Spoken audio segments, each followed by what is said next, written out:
দুর্নীতির অভিযোগের পরিপ্রেক্ষিতে ঢাকা মহানগর পুলিশের ডিএমপির অতিরিক্ত কমিশনার হারুন অর রশিদ ও তার স্ত্রী শিরিন আক্তারের বিদেশ যাত্রায় নিষেধাজ্ঞা দিয়েছে আদালত।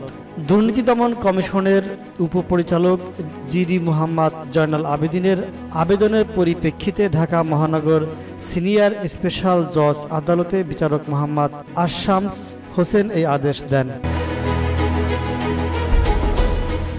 দুদকের পাবলিক প্রসিকিউটর মোহাম্মদ হোসেন জাহাঙ্গীর মানবজমিনকে বলেন, ডিএমপির অতিরিক্ত কমিশনার হারুন রশিদ ও তার স্ত্রী শিরিন আক্তারের বিদেশ যাত্রা ৬০ দিনের জন্য নিষেধাজ্ঞা প্রদান করেছে আদালত।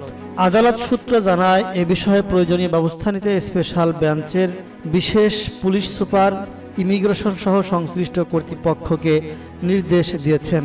আদেশের বিষয়টি অবগতি ও প্রয়োজনীয় গ্রহণের জন্য আদেশের অনুলিপি দুদক সচিব, দুদক পরিচালক, পর্যবেক্ষণ ও মূল্যায়ন এবং বিশেষ পুলিশ সুপারকে ও অন্যান্য সংশ্লিষ্ট কর্তৃপক্ষের বরাবরে প্রেরণ করার জন্য বলা হয়েছে।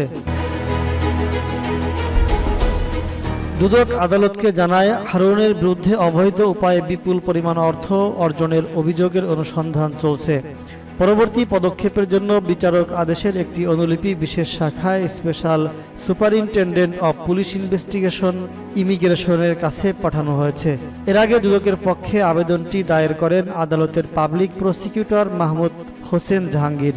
তিনি আবেদনে বলেন, হারুন দম্পতি দেশ ছেড়ে পালানোর চেষ্টা করছিলেন, তাই তাদের দেশ ত্যাগ ঠেকাতে ভ্রমণ নিষেধাজ্ঞার প্রয়োজন।